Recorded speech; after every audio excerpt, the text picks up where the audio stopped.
অথচ এটা কত গুরুত্বপূর্ণ, কত দরকারি জিনিস মানুষের পক্ষে, সেটা মানুষ বুঝছে না। স্কুল শুধু শেখাচ্ছে বিজ্ঞান, ইতিহাস, ভূগোল, যার জন্য কোনো লাভ হচ্ছে না। হ্যাঁ, মূর্খ বানানোর কারখানা।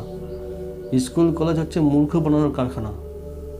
বড় বড় মহাপণ্ডিত, প্রফেসর, টিচার সব মূর্খ, আর মূর্খ বানাচ্ছে মানুষকে। ভেবে দেখো, কতগুলি খুব গায়ে লাগবে, কিন্তু ভেবে দেখো, মূর্খ নয়। ক্লাস 1 থেকে শুরু করে একটা গ্র্যাজুয়েশন পাস ছেলে 15 বছর ধরে এমন কি শিক্ষা দিচ্ছে শুধুমাত্র চাকরি কেন্দ্রিক, যাতে কি সে একটা কিছু করে খেতে পারে, কিন্তু সেটাই কিছু করতে পারছে না। একটা চাকরি এটা নেই, তা করবে কী করে? এমন কিছু শিক্ষা দিচ্ছে, সে কিছুই করতে পারছে না। চাকরি তো পাচ্ছেই না, বরং সে অন্য কোনো একটা কর্ম করতে পারছে না, এমন শিক্ষা দিচ্ছে। অথচ বলছে সে গ্র্যাজুয়েশন, সে বিশাল কিছু পণ্ডিত, বিশাল শিক্ষা দিচ্ছে।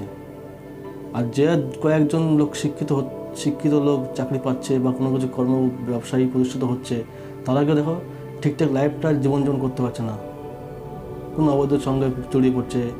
হ্যাঁ, শান্তি নেই কারোর মধ্যে, চাকরি করছে, কাজ করছে। মানে সমাজে কীভাবে একটা সুস্থভাবে জীবনযাপন করতে হয় তার শিক্ষাটা কোনো স্কুল কলেজ দিচ্ছে না। শুধুমাত্র একটা চাকর তৈরি করছে, চাকর। সেই চাকরটা হতে পারছে না। কতজন? 1 কোটি যদি চাকরির ফর্ম বের হয়, সেখানে মাত্র 0.2% সিট থাকে। 0.2% মানে কি? 100 জনের মধ্যে 1 জনও নেই, 1000 জনের মধ্যে 1 জন। তার মানে কি 1000 জনের মধ্যে 1 জন চাকর তৈরি করলো 15 বছরের জ্ঞান দিয়ে। তো ওই জ্ঞান নেওয়ার দরকার নেই তো। চাকর। আর সেই চাকর হওয়ার পরেও, চাকরি মানে কি? চাকর হওয়ার পরেও তার জীবনে শান্তি নেই। বিভিন্ন ইললিগাল অ্যাক্টিভিটি করছে, বিভিন্ন অবৈধ কাজ করছে। তো সেই জ্ঞান মানেই কি? অজ্ঞান হয়ে পড়ে থাকার সমান। ওই জ্ঞান নেওয়া আর অজ্ঞান হয়ে একদিকে পড়ে থাকা, সেটা সমান।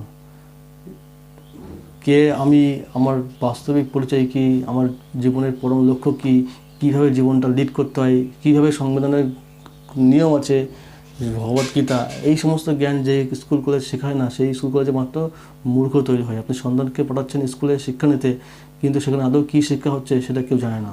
দেখছেন তো টিকটক, ইউটিউব, ফেসবুকে কত ভিডিও ভাইরাল হচ্ছে। স্কুলের টিচাররা কী করছে? রিলস বানাচ্ছে, রিলস।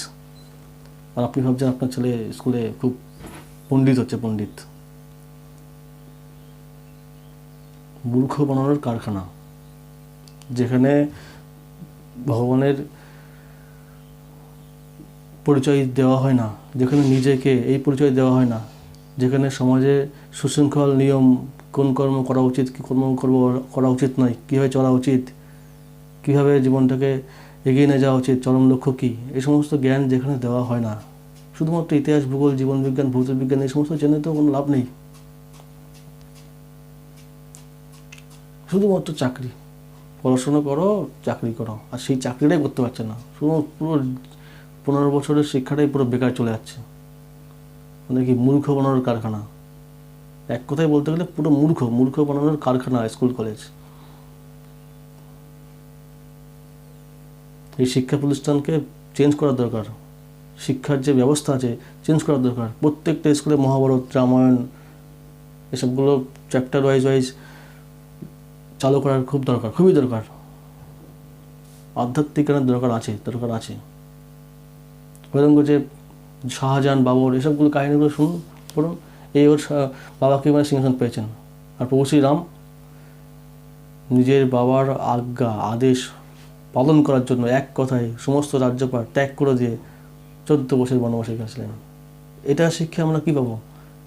জোশ পাবো, মোটিভেশন পাবো, যে শুধুমাত্র নিজের বাবার আদেশ পালন করার জন্য কতটুকু একনিষ্ঠ হতে হয়, এটা শিখতে পারবো।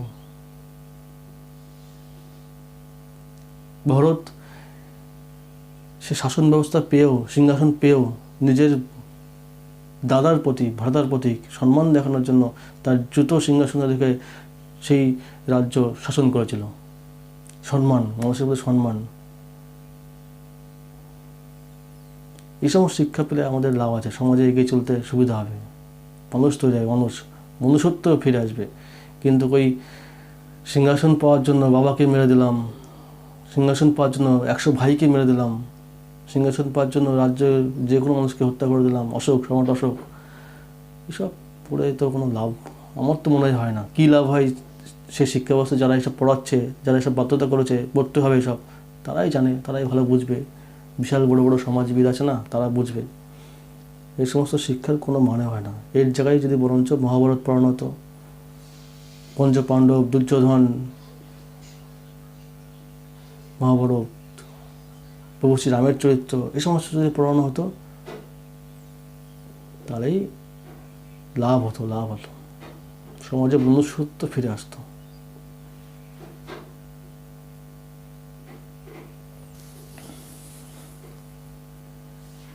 আমাদের বড় দুঃখ, হিন্দুস্তানে আমরা হিন্দু হওয়া সত্ত্বেও আমাদের স্কুল কলেজে ওই বাধ্য হয়ে ঔরঙ্গজেব, শাহজাহান, বাবর, আমি নিজেই পাই না। আমি প্রভু শ্রী রামের বাবার নাম কী, তার বাবার নাম কী জানি না। কেন? আমরাও সেই শিক্ষা ব্যবস্থা থেকেই পড়ে এসেছি। অথচ বাবর, আকবর, হুমায়ুন, দেখো প্রত্যেকটা ওয়ার্ডে মনে পড়ছে। বাবর পড়ে এসেছি না, বাবর, আকবর, হুমায়ুন, জাহাঙ্গীর, ঔরঙ্গজেব, কুতুবউদ্দিন আইবক, খিলজি বংশ, লোধি বংশ, কত কিছু আছে। কিন্তু প্রভু শ্রী রামের চরিত্র, রামায়ণটা ঠিকঠাক জানি না। এর দায়ভারটা কার? আমার নিজের একার নয়, এই শিক্ষা ব্যবস্থার আছে, এই সমাজের আছে, প্রত্যেকটা মানুষের আছে। আমার মতন প্রত্যেকটা স্টুডেন্ট জিজ্ঞাসা করুন, মহাভারত জিজ্ঞেস করুন, জানে না। রামায়ণ জিজ্ঞেস, ওটা এই আমাদের হিন্দুদের শাস্ত্র, এটা ইতিহাস। এগুলো জানা উচিত, সমাজের পক্ষে এগুলো লাভজনক, কিন্তু এটাই জানে না। আর যা জানার দরকার নেই, যা ক্ষতিকারক, সেটাই সব মাথায় ঢুকে রেখেছেন। আর সেই বাবর, আকবর, হুমায়ুন এসব পড়ে তো কোনো লাভ হয়নি, চাকরি বাকরি তো কেউ পায়নি, কোনো কাজও করতে পারছে না। মাথার মধ্যে শুধু বোঝা হয়ে রয়েছে একটা, কী সেই খলজি বংশ, দাস বংশ, কী সব, কী মাথা মুন্ড নেই কোনো। তাই খুব তাড়াতাড়ি এসবগুলো স্কুল কলেজে সিলেবাসের মধ্যে এগুলো খুব দরকার, এগুলো পাঠ্যক্রমে অন্তর্ভুক্ত করার। সমাজকে জেগে ওঠার সময় এসছে এখন। আজ না জাগলে আর সময় আসবে না।